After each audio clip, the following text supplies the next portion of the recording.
What's good, mi gente? It's your boy Raul. Welcome back. Thanks for coming to the show today. I have a very special guest, Liz Gallo. How's it going, Liz? Welcome to the show.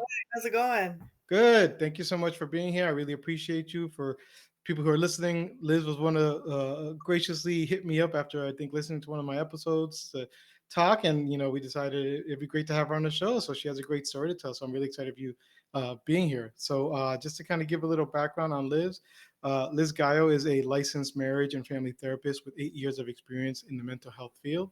She specializes in those struggling with chronic illnesses, has provided services within the community mental health and private practice settings. Throughout her career, she has worked with adolescents, adults, as well as couples. She supports her clients with various concerns, including anxiety, depression, grief, low self esteem, and various forms of trauma. She values transparency, quality of care, and continuous growth. Her hope is to aid her clients in developing healthier relationships and increase self esteem and authenticity. Welcome to the show, Liz. Thanks for having me again. Like, I appreciate any opportunity I can get to kind of Yeah, share my story. So no, I'm glad I, to be. like I said, when you hit me up and you started talking to me, and I was like, oh my god, yeah, I would love to have you on the show. I think there's a lot of, I think everybody's journey has lessons learned that we can all learn from, and I'm glad you're willing to share it. So with that being said, let's start off. Tell me who is Liz Guile? That's such an interesting question. I feel like you covered such a big aspect of my identity, which is being a therapist. Um, but outside of that, like it's honestly really hard to kind of answer that question, right? Like, who are we? But I guess in a sense, some of the other roles that I am in is I'm a friend, I'm a sister, I'm a daughter, you know, and in a sense, like when I talk about being a therapist, like I always try to describe that, like the characteristics of what it takes to be a therapist. Like I feel like I've always embodied them, and that's what led me to become a therapist. Like making this world a better place has always been something that has motivated me, even when life has gotten hard. It's been one of my most um, impactful, like motivating factors. Uh, Nice. so And yeah. and so you talk about when life has been hard. So I think one of the things that you mentioned to me is that you were born with cerebral palsy, hmm and but you're also from California growing up. What was life growing up with cerebral palsy? It was not fun, I'll tell you that. So one aspect to really talk about is whether it was my immediate family or just like extended friends and just other family members, like I didn't see anybody else in my circles that had anything similar to it. Um so in that sense it felt kind of lonely. And nobody to really like connect with to understand what it was like. Um there was a lot of teasing that went on. So like my siblings would have to kind of like step in and stand up for me because I wasn't really the type to stand up for myself. It's Hmm. never been easy for me to do that. Um, but yeah, just kind of feeling othered a lot of the time. Like again, like the way that I describe it, and it's in this show called Special on Netflix. Hmm. This guy talks about how because he's the actor in the show, but he has cerebral palsy as well. So he's speaking from his own experience of like you're not able-bodied enough or normal enough to fit in with the able-bodied community, but you're also not impacted by your disability significantly, so you don't fit in with those within the disabled community. Because with cerebral palsy, it's like a spectrum. It's almost like how you look at autism. Like people land on more severe sides or less severe sides. Mine is not severe at all. The biggest thing is I walk with a limp because it affects the right side of my body, but it's not as um, severe as I'm saying as like other cases can be. Like because Yep. some people with CP, but the CP is short for cerebral palsy, are in wheelchairs or use some sort of assisted, maybe a cane or just other devices like that.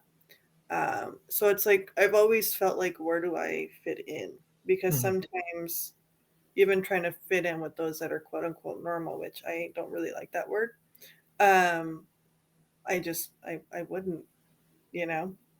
Yeah, So I mhm. think for a lot of people, especially like Latinos, in you're Mexican, right? Mhm. Yeah. My So dad's from Guadalajara, yeah. okay, yeah. So I think for a lot of us, we tend to have that struggle just from like identity as far as a Latino in America, and then you're adding an additional layer to that as well as having someone with But you know disability. what? I never had that as far as like being Hispanic. Hmm. Like, I don't feel like I struggled in that regard. I think more so the struggle in that area was like the differing values between me and, like, for example, my dad. Hmm. But like as far as fitting, I guess maybe it's because I don't even, my complexion doesn't really, show that I'm Hispanic. Yeah. Um, but I don't know, like that could be part of it. But I never felt like I didn't fit in. Like the culture has always been just something naturally that's a part of me and that I enjoy. Hmm. But I never had to experience that struggle of where do I belong there. It was more so, I think, with my disability, it was more present. No, okay, nice. And so, as far as your disability goes, like, did people ever have like different expectations of you because of your disability? Um, I think there was some accommodations made. I think, physically, like I couldn't do certain things. There's still certain things that I can't do. So even in like PE class, they would always just like, for example, if the kids had to run a mile, by the time I walked, so they would run 4 laps, but by the time I walked two, they were done with running their fourth lap. Hmm. So I mean, again, so I always validate that, like, even in a situation like mine, there's certain privileges, Hmm. right? Like they would, teachers would give me a pass. Hmm. But as a student academically, I always struggled. I can't really tell you if that was um, connected to like me having CP, but like CP is physical 100%. It doesn't always, it can affect intellect, Hmm. but I can't really tell you that it affected mine, but just I wasn't the best student growing up. Um, so I think there was like accommodations and or adjustments and expectations there because I struggled, but I can't really confirm that it was because I had CP. I think it was just like I just wasn't demonstrating to be like a top-notch student back then. I was very distracted. Very distracted. So I, I was horrible early on. I stayed back in first grade. I was such a my, troublemaker. Like, my teachers would let my mom know that I would kind of daydream and stuff, but I just wouldn't grasp things. To be honest, like kind of was not great at school, probably up until I got to learning about my profession, mhm. because Yeah, that's what I actually love to learn. Everything else was hard. yeah. I mean, Uh, sometimes that's what it takes. Sometimes it's when you mhm. start learning about something you love, where you actually care about it, is where it matters. Otherwise, you're just kind of like, whatever. This is. Even now, that's probably the only thing that I really like am like really, I guess, in a sense, smart about. Like if you ask me like other random general knowledge, like I'm like, I don't know. But if you ask me like, counseling theories, I can talk about it at the drop of a hat. So I mean, that's what it's you want from your therapist, right? I don't care if you give pop culture references or know the history of Europe, as long as you know how to help out with being a therapist. So I'm glad to hear it. Well, I mean, it is your passion. So what drove you into being that passion? so the origin story of that is I was in the 8th grade and they had career day, and the principal, her sister came.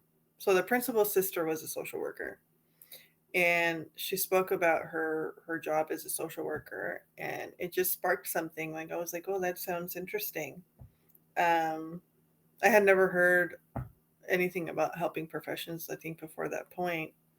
And ever since then I had told myself I want to be a social worker, and that didn't change. I was pretty solid. Like nobody could change my mind. I was like, I'm gonna be a social worker. I'm gonna help kids in DCFS, which is Department of Children and Family Services. But I took a class in undergrad that was like group therapy. Um, and I got exposed to counseling theories, and we actually got to like implement them and see them be used. So I switched to therapy at that point. Nice. And is that when you started getting better at school as well? Like once you figured out, hey, this is what I like. I knew I needed to get better in school to get to college I to do think this stuff. that's what it was because it really sparked something. Because part of it is like, hopefully I don't get too technical with this, but like when you start learning about counseling theories, what a counseling theory is each one has its own description of what causes problems to arise for people and ultimately how to help the person work through it. So it's like a different angle with each one. Okay. And I remember learning about Adlerian theory, which is from Alfred Adler, and I just was like, I saw myself in some of what he was talking about. So it felt almost validating. So, like, I must not be the only one, and just a sense of insight for me. Mm-hmm. Um, and learning about myself has always been fun. Like, I like to make those connections, like, like the why of why I do the things that I do, trying to understand those around me. So it really offered that to me. And I think that's what made it exciting. Mm-hmm. And Nice. during that time, I also just did a lot of personal work with that group class.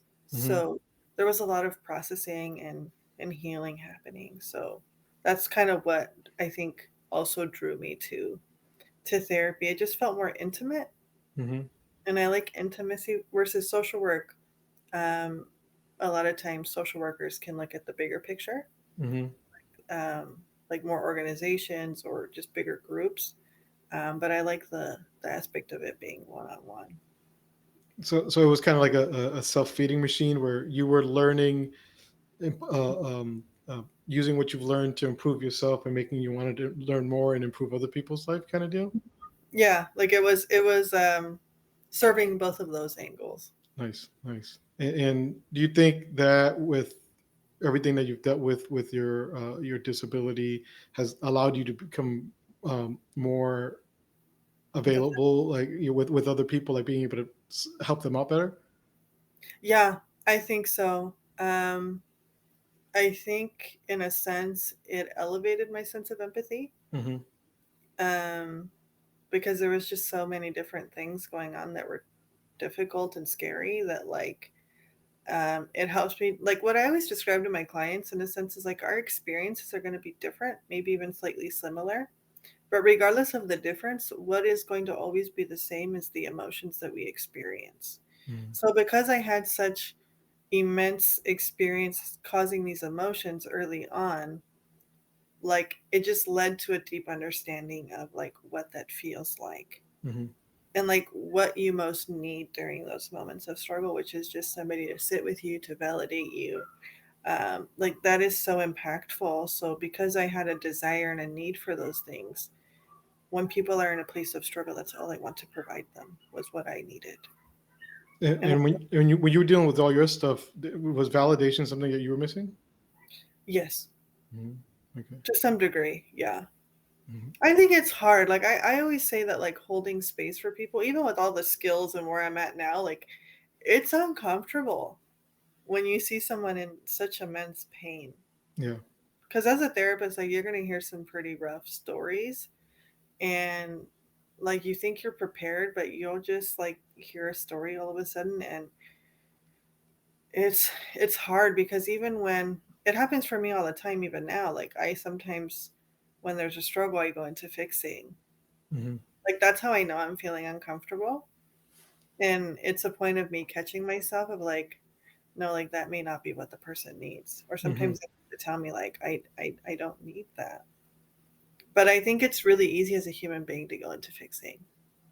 And I know for um, probably it's something therapists need to learn is stopping yourself from wanting to fix. Because I think for a lot of us, we Mhm. listen to stuff and our first instincts is like you said, oh well, stop doing that or do it this way or doing that, and that's not what they want. You know what I mean? Yeah, So. but I think, again, like I think it's understandable. Like obviously we have a job where we need to be more mindful of it. Hmm. But even if I do, I'm just compassionate towards myself because it's hard. Like this work is hard, life is hard.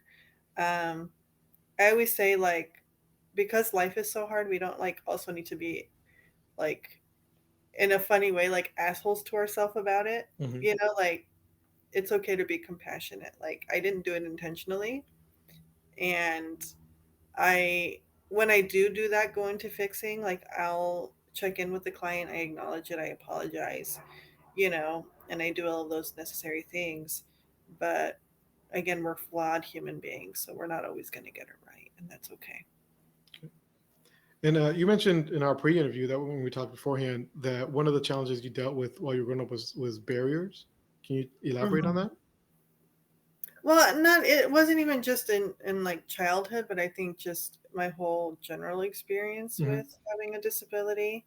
Again, it's like the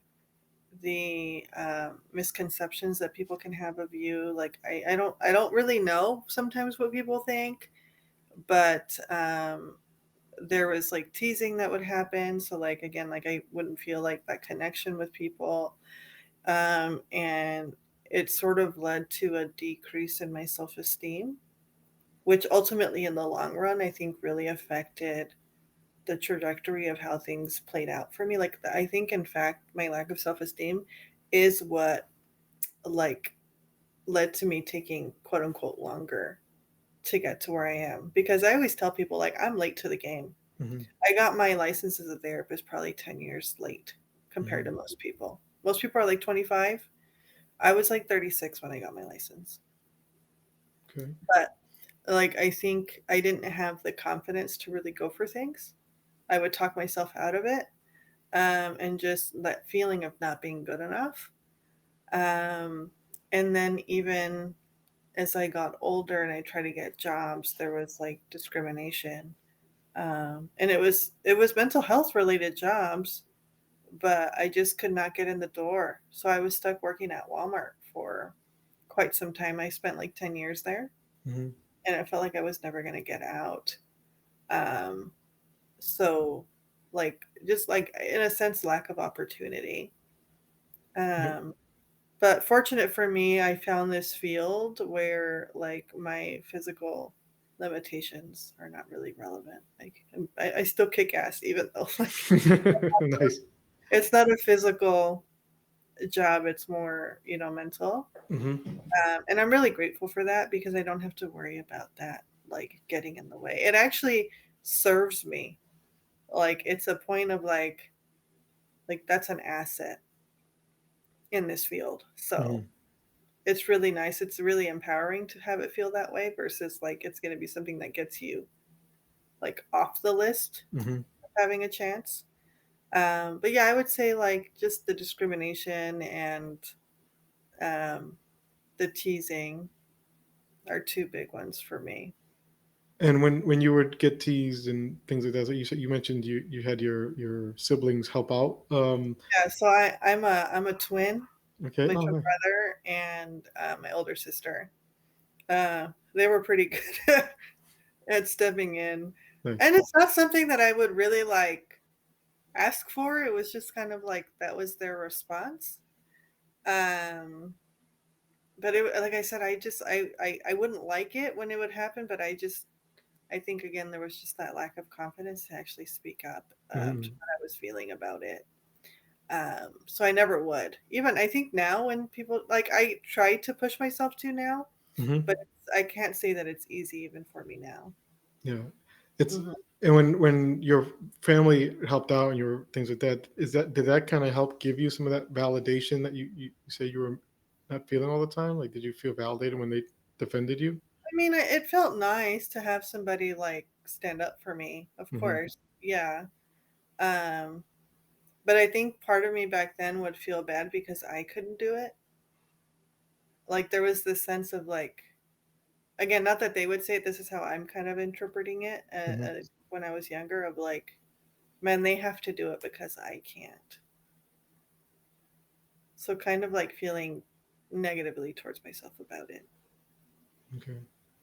And I know you talked about your self esteem being a Mhm. barrier, and I think you touched. It's a good point you brought up where it's like you deal with kind of like the confidence to even like reach out for a new job, and you get Mhm. stuck into things. Mhm. And so you talked about working at Walmart. Like, what helped motivate you to get like improve on that and work on your self esteem when you were in those slumps? Wanting to help people. Yeah. It was always that. Hmm. Like I've always conveyed that even in the darkest of times, like in the face of like whatever adversity it was, that would just always come back to the front of my mind of like, I want to do that. And even when I was working at Walmart, I would tell people like, I'm going to be a therapist.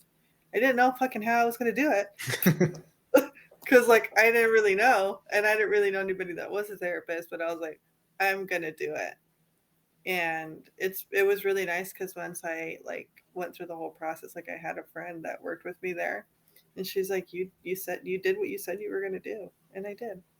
Nice. That's Hmm. awesome. And so when you went to college, Hmm. were you still struggling academically in college?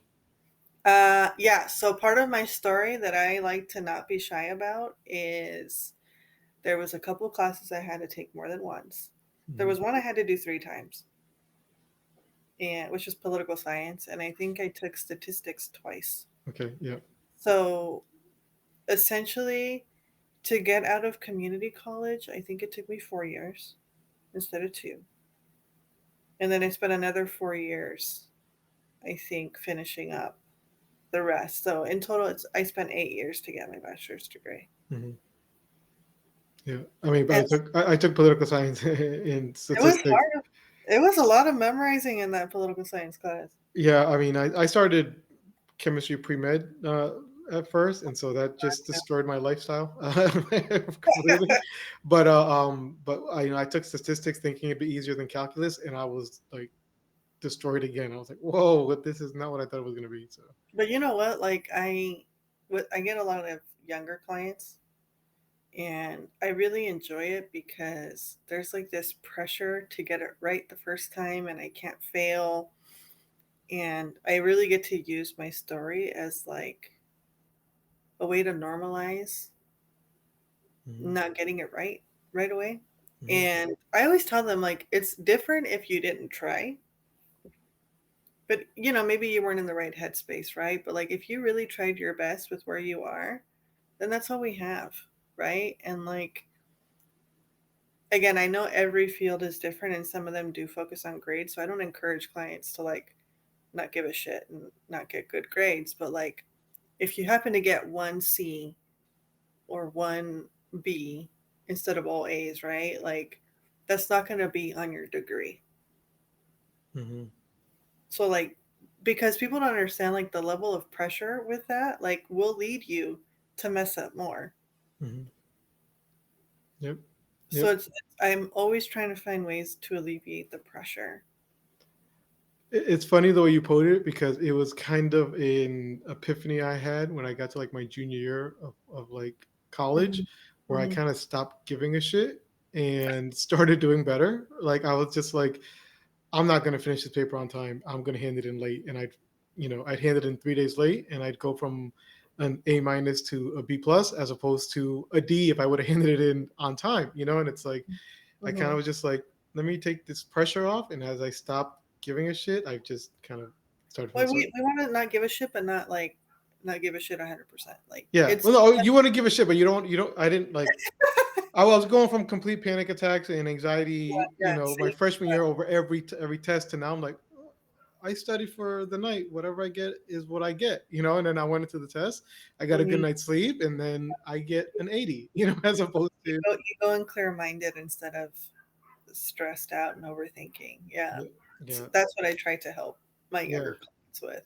Yeah. And it's true because I mean, like my freshman year, I would be studying for my exam, and it was biology, chemistry, all that stuff was a lot of information. You're looking at like 1,000 things, and we're going to test you on 25 things.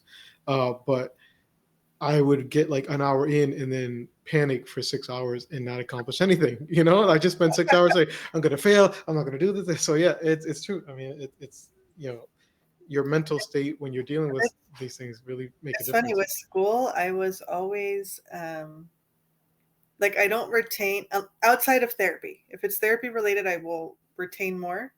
But if it's like a general ed class, like I could cram and do well on an exam, but I if I don't care about it, I won't retain it. Hmm. Hmm.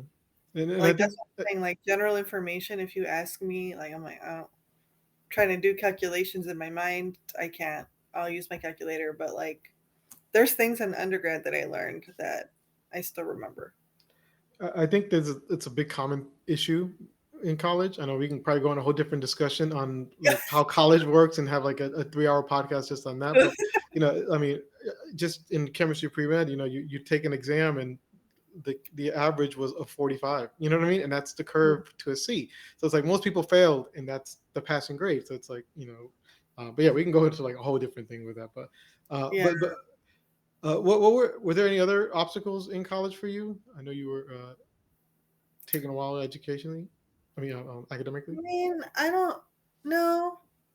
I feel like college was really where, so again, like I did that class, but that class, so you took it a first time and you just participated. You got to split off into a group of 8 people and you had like a different group discussion every week. But Hmm. then at the end of the semester, they asked everybody that were taking that class as members, do you want to become a group leader the following semester?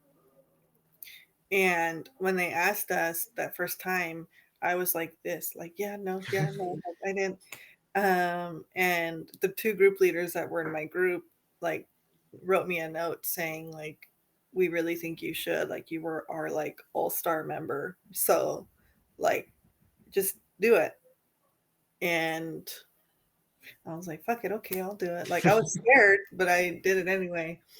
And so then you end up like having a group of like 32 leaders that you get to hang out with because you take classes together. There's just like different components of things that you're doing together. It's how I met my best friend. That's my best friend now. Hmm. Um, but it was people like me, right? Hmm. Like sensitive. Um, they really valued insight and they like valued vulnerability. So it was just one of those like, oh shit, like there are other people like me. Hmm. And I ended up getting a tattoo from that class of a lotus flower, and it's red because it stands for love and compassion. And I got the words gratitude and acceptance because it was such a monumental time in my life where I felt genuine acceptance. Hmm. Nice. And like again, like I wasn't the only one because as you know, in Hispanic families, like being sensitive and vulnerable, they're not words that are like taken to in a positive way. Like people are trying to like not be that. Like Hmm. you're not taught to do those things, Hmm. Hmm. right? So I was a rarity in that Yeah. regard. So it always felt like, man, like what, like why am I like this? Like because again, being the only one, it was just kind of strange.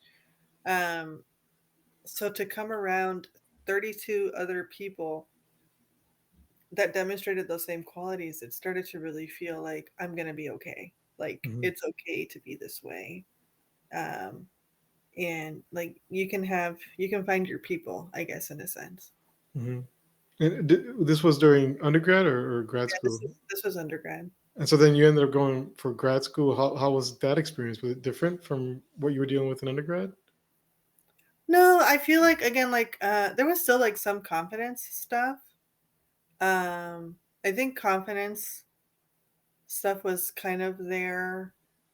It's still kind of here now. Like it's Hmm. not something that ever fully goes away. I think this is the most confident I've ever been. Hmm. Um, but no, like things started to really kind of come together by the time I got to grad school because I had gotten offered a job at a mental health agency. And actually, I should speak to that story. So when I got offered, this was in the middle of grad school. Hmm. I got offered the position, but I went to, they send you to go get like a physical or whatnot. And it was at one of those like whatever clinics. And the doctor there, like they ask you about your history, and I have an like epilepsy diagnosis. Um, and I disclosed to him that my last one had been in 2010, and this is 2016. And there was some sort of miscommunication. So then he wouldn't approve me. And it turned into a whole thing. It turned into like a 2 month ordeal. Um, but luckily, that agency like waited it out for me. Like they wanted to hire me, so they Mhm. waited. And I got documentation from my neurologist proving that like the last one had been in 2010, and ultimately he cleared me. Um, but I guess that's like another sort of thing that like came up as a barrier, right? But it worked out and I got hired. And at that place, confidence really started to come through because they were allowing me to do things task wise that normally people that had already graduated with their masters were doing. So I was doing like associate level work. Mhm. Because when you graduate from your master's program, you're considered an associate MFT, which is like in training. Um, but they allowed me, so I got like a head start. Mhm. Nice. So by the time I got to graduate school, like there were certain assignments that we would do, and like I even had a teacher put up an example of one of the things that we had to do as like the way to do it. It was we do like case conceptualizations. Mhm. Again, I'm trying not to get too technical, um, but that process is really complicated because you have to take like the theories that I was talking about and use it to describe a client's case. Mhm. And she like literally was like, I have no feedback for yours. Nice. And then I did like we would do group counseling like role plays, and we had to do them for a group counseling class. And even that teacher was like, I couldn't find anything even if I tried. Mhm. So there was just certain skills that I had mastered, maybe not mastered, but mastered more. Mhm. That I was like, dang, And but that's again, no matter how much evidence I got, like there was still like that imposter syndrome kind of that would linger and be around and creep Mhm. in. Yeah, I mean, cause you earlier you talked about validation, and it seems like you as you get, I think as we all get older and we start become more successful in what we do, Mhm. and we know our shit, you know, we start knowing our shit. You get these validations, and they kind of build up, and you're kind of like, okay, I know what I'm talking about, and then you get a little more self esteem, but then there's like that next step, and you're kind of like, I It don't know if shows I'm up ready. again. Yeah, Yeah. it's like I don't know if I'm there yet. I don't like I got a job um a year ago, a new job, and the first few months was kind of slow. They hadn't signed a statement of work yet. I was still waiting to like work for like a couple months, and I'm like, did I do the right thing? Do I even know what I'm talking about? And so like it was too quiet for me that I got in my head for a month, for 2 months, that I was like, oh my god, what am I doing here? And now I'm like kicking ass at the job, but it's like, yeah. It's always like that when you start something new. So like my new recent thing is being a professor. Um and I'll be becoming hopefully a supervisor soon. Nice. But like it's remembering that, right? Like everything has been new at some point. Like when I first became a therapist, I didn't know what the fuck I was doing. I was scared. Like I thought I sucked. Like I can't like and now I'm at a place where like I can do it more just naturally without overthinking. Hmm. Um, and I have to remember, like, we have to remember that. Like, a lot of the things that we did were new at some point Hmm. and we overcame. But Hmm. that imposter syndrome is going to creep in a lot of times when you're doing something new. So, Hmm. uh, that's like It, my constant battle. yeah, and it's funny. It's a life lesson I give my daughter all the time too, because she's a big soccer. She's big into soccer, and I'm like, Mhm. you know, that's why you practice. You get a little bit better every day because you Mhm. don't know everything. You can't come Mhm. in knowing everything. You don't know everything, Mhm. so it takes time. So it takes practice. But and then as an adult, I don't tell myself that. 'Cause it's like I Well, expect myself to know everything. So yeah, I say that all the time. Like, even as therapists, we're really good at giving suggestions and like prompting clients to do things, and we're not always good about implementing it. But I will say that like my clients do hold me accountable in that way. So like I talk a lot about being scared and doing the thing anyway. So like I really try to live in that motto, and that's what pushes me to. I think old Liz would have been like, professor, yeah, right, no, I'm okay, thanks. hmm. Like I probably would have not gone for it, found some sort of justification in my mind. Hmm. But now I'm at a place where I'm like, oh, that voice is creeping in. telling you you can't do this, you're not good enough, and I'm able to like gain control over it instead of it controlling me. That's awesome. Yeah, it's. I think that's a hard skill to learn. Sometimes it's really strong and loud. Mm-hmm. Yeah. It doesn't win as often as it used to. Yeah. Yes. Mhm, Yes. It's definitely like I said. I feel like your story, like even though different, but I've dealt with a lot of the similar feelings of okay, I'm mhm, not good enough. I'm not there mhm, yet, and mhm. now it's like okay, I'm telling myself I'm not good enough. Shut up, roll. You're being an idiot. But Just- honestly, that's coming from like things people have done to us or said to us. It's not Mhm. really like what we believe about ourselves and what we Yeah. know to be true. So, um, again, otherwise I wouldn't be where I am, right? Yeah. Like if that were really true, would we be where we are? hmm Likely not. hmm We are And actually enough. yeah, exactly. Right. Yeah. We made it this far for a reason, right? It wasn't by accident, right? So they didn't just drop on our lap. So Yeah, we had to work hard for it. yeah, definitely. Yeah. And it's great to hear that, that you're Mhm. getting better at that. Cause that was one of my questions I was going to ask you. Like, are you able to handle your self-esteem issues better now than you did before? Yeah, 'cause again, I think the at my core, like the belief is more ingrained that I actually am enough hmm and that I am worthy versus like I think again years past I was believing that I wasn't enough more. hmm So like now it's just a belief that creeps in, but like I have a deeper knowing that it's not true. hmm hmm Nice. And do you ever still have any like obstacles that you deal with now when it comes to like your disability with your career now, or is it kind of gone out the pasture now that it's not a big issue anymore?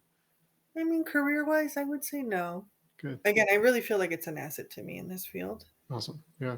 Um, I think barriers are more like in the personal realm, probably, but not professional. Okay. Hmm. And so you ended up getting a license for what's it called, mental health and family therapist, Marriage and family licensed marriage and family therapist. Yeah. And so, what is that process like? Oh man. Do you got time?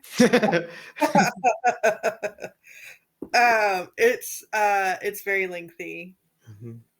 You'll even hear a lot of people like a lot of people will come up to me like I thought about doing it, but then I saw everything I had to do and it didn't. No.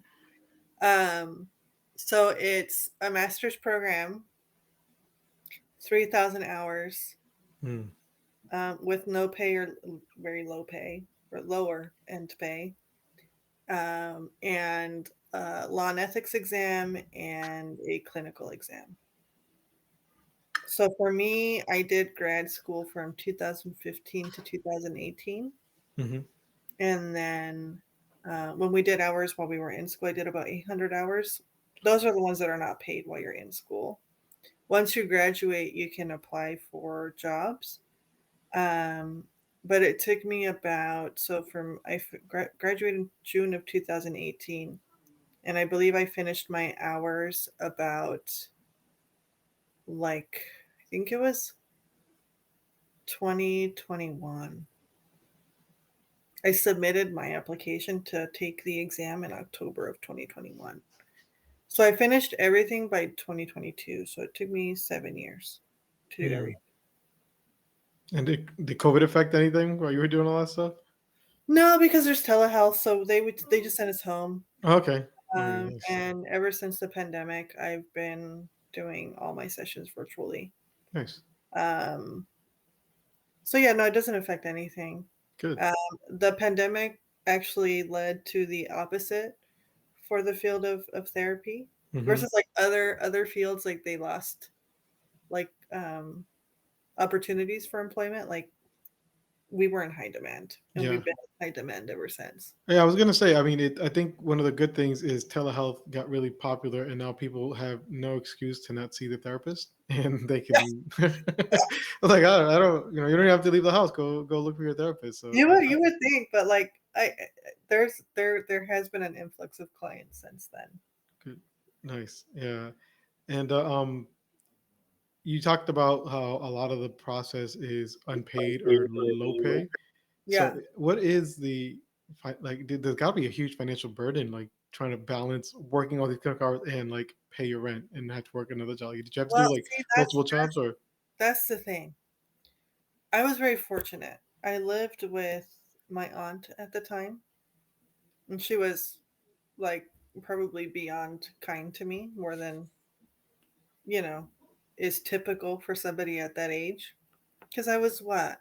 So I was in my 30s. But I was working. Um, I was working full time up until and doing grad school up until I started to do my hours. So we did hours the last 9 months of the program. So unfortunately, that great job that I talked to you about, where they waited 2 months for me, it didn't end well. They put me in a position of either choosing them or choosing my practicum, which is where we do our hours. They didn't want to be flexible with me needing to step out because we have to get supervision. And they just decided they didn't want to be flexible with me and told me at the last minute rather than months before when I first told them. So I was forced to leave that job and work part time for the same company at a different location, but it was only like 20 hours. Um, so I didn't have a lot of income coming in, but like I said, my aunt wasn't really charging me a whole lot. And if anything, she didn't start, like, I didn't start contributing until I think I got paid employment after Hmm. I graduated. But while I was in school, um, I had that support, and even just in general beyond my aunt, like my parents have always been really supportive. So like even while you're like working before you're licensed, again, you're still not making a lot. So like for example, when I like applied to take my licensing exam, it was like $500. Um, there's just a lot of different things that they charge you for. So like my family would support me with that, or if I ever needed, even now, like I just have a supportive family, so whatever I need. Um, obviously, I'm not doing anything, so Hmm. like they're not looking at me like, "Why are we helping you?" Like I've actively been trying, so but I have resources. I feel really for the people that don't have those resources. I don't know how, like I could not have worked full time, been doing those hours for free. Like it's a lot. And other people have the capacity for that and I commend them, but I would not have. Like something I would have messed up on something. Hmm. I can't have my plate too full. I've always been that kind of person.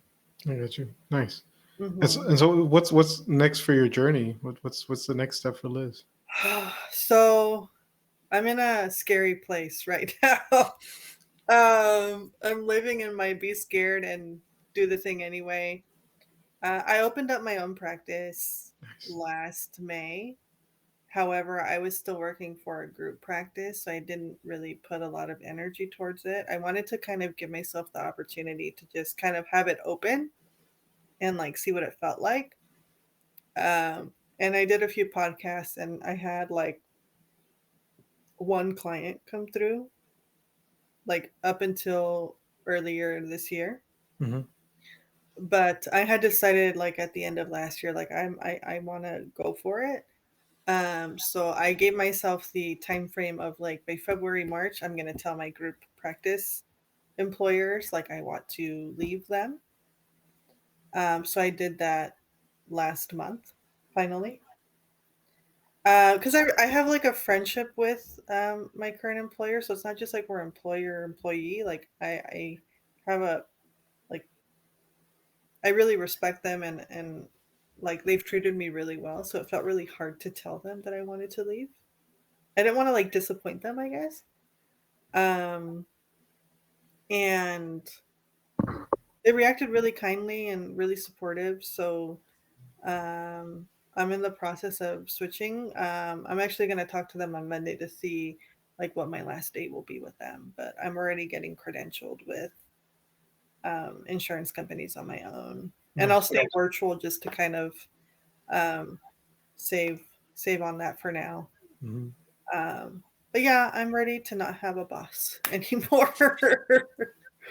Aren't we uh, all? Aren't we it all? just feels really nice to kind of be like, oh, I don't have to ask anybody. Mhm. I get to decide how I want to do things. Um, yeah, have more freedom. Like again, like I'll be because at the with groups, a lot of the time, what's normal is there's a percentage cut because they'll do the like admin stuff and they like get you clients. So like I also won't be giving up any percentage of my income. It'll just all come to me. So I'm excited. Like again, I don't know like what's next. Like I've been networking on Instagram and I found, a therapist and another lady that provides services to those with chronic illness, but she's not a therapist. She's somebody that has had to navigate like the medical system. Mhm. So like we're thinking about doing some collaborations. Like I don't know, like I want to get certified in it's called EMDR. It's a type of therapy that's used for trauma. But there's like Mhm. different certifications that we can get. So like I want to do that. Being on my own allows me to earn more while working less. That sounds good.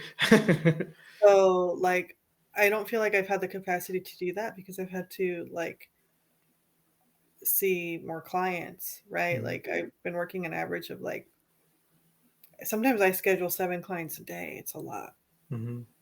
Yeah, that's a lot. And Yeah. are your clients coming over with you or like A big chunk are. good? Yeah. Some of them want to, but I'm not taking on all of the insurance companies.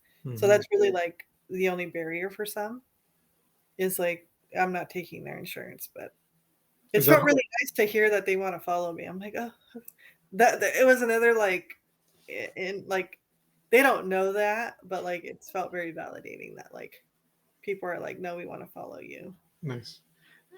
You talk about insurance. Like that is that difficult to get? So if I had my preference, I wouldn't go through insurance. Mhm. But at this point, like I feel like I need to get my name out more, Mhm. and you do that through like exposure. But fortunately for me, I was connected with somebody that does billing with insurance. So she like I pay her and she does everything. So like it's like a monthly fee that I'll be paying for her Nice. service. Okay. And that's going to free up my time to either do therapy or these other things that I'm trying to get into. Mhm. And That for makes some sense. people, it might feel like a high expense, but I'm like, I do not want to deal with that. No, like I am all about outsourcing what I'm not good at, and I don't want to learn it, and I don't know. Like I just no. Nice, nice. Well, so usually around this point in my podcast, I ask my last couple questions for you. And so, I think one of the big ones is if you go back and talk to a younger version of yourself, what's some advice you'd give yourself? I I don't know if it's advice, but I would definitely hope that I could tell her that she is enough as she is, Mhm. and that everything is going to be okay. Nice. Yeah. She did not feel that way at all. She I was think, she was in it. So mhm, I would want to tell her those two things. good. Mhm. Nice. And I'm glad you believe that now. Mhm. That's a big step. Took me a long time. Yeah. That's progress. So that's good. I'm really glad. And then ultimately, how do you say success in Spanglish? I don't know, like what does success mean to me? Is that what you mean? Yeah, Mhm. what does Yeah. success mean to you? I mean, I think success to me, because a lot of people focus on like the income aspect, which obviously we need that to live. But to me, success is overcoming.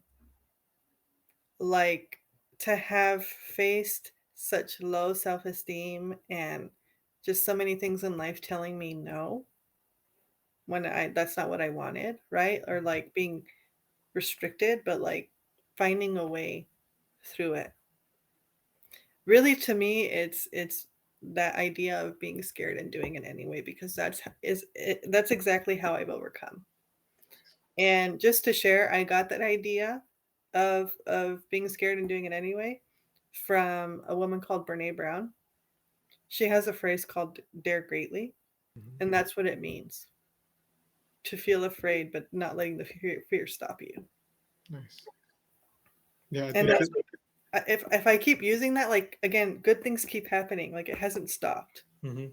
So it's crazy, but yeah, I think in a big way, and making a difference to me is success, like, leaving people better than I found them. Nice.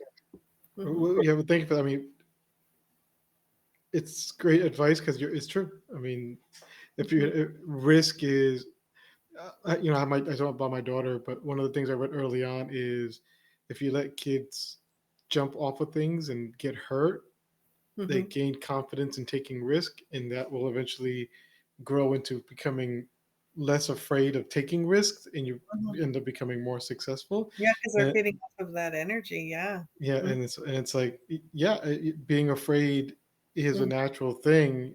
Being able mhm. to overcome that fear to move something on is what's going to help you, succeed. And It's an emotion, it doesn't, like, so, like, I heard another thing that says, like, fear can exist or an emotion can exist, but it doesn't mean redirection. hmm definitely. Like, you can just keep going where you're trying to go, but you don't have to let the emotion stop you. hmm Mhm. Well, thank you so much. I really appreciate you reaching out to me and taking the time to get on the podcast. No Tell me worries. how can people reach you? What's your practice? So my practice is called Resilient Lotus Psychotherapy, and I have an Instagram, you just look up that name. Or if you look me up on Google, like, I have 2 directories with Latinx and Psychology Today, so those should come up. But if you wanna get, like, a good sense of who I am, then my Instagram is the place to go.